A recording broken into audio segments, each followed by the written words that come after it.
Hi everybody, so now we've done individual and shared perspectives, we'll have a look at conflicting perspectives. So here we go.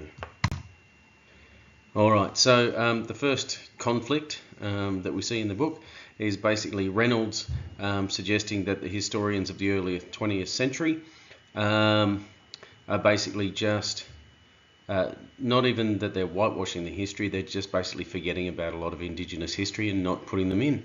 You can see this in pages 13 to 17.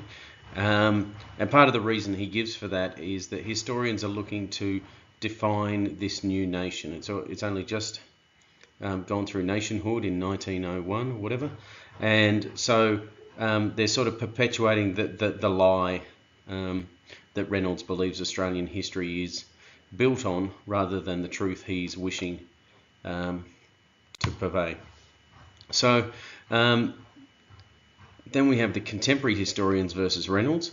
We have Blaney and others who talk about the black armband of history, and they're suggesting that things may not have actually been as bad as they were, and that Reynolds is basically just stirring up trouble. And the other argument that Blaney makes is that in decisions like Mabo and Wick and native title, what we're doing is we're putting our new values on things that have happened in the past, and Blaney's arguing that we shouldn't be doing that. Then we have the people of Townsville, or some of the people of Townsville versus Reynolds. Reynolds initially, when he moves up, is shocked by the racist attitudes, and these different attitudes are illustrated through anecdotes, and he uses a lot of juxtaposition and advises us how he's shocked and alarmed and all this kind of stuff, which further presents him as more sympathetic and empathetic and understanding, and certainly the juxtaposition is there basically to present the people of Townsville as rednecks and just uneducated, and that they should change, old-fashioned values. Then the main thing that we look at in terms of people who are opposed to Reynolds' point of view are the conservative politicians.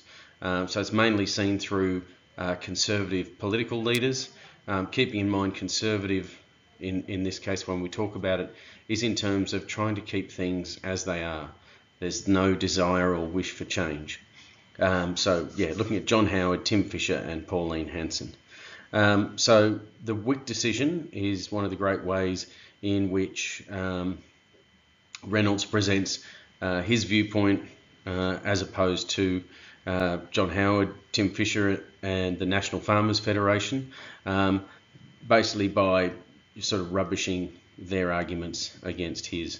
There's the idea that if the Aborigine group was Chinese or Hungarian or Jewish, okay, then there wouldn't have been this sort of debate about this situation.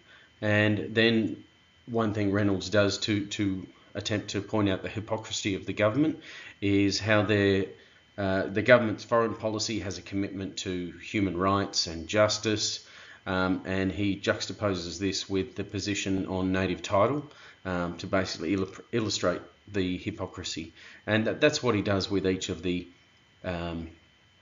opposing points of view, is he basically just attempts to point out their weaknesses, and thus present himself as the smarter, better choice.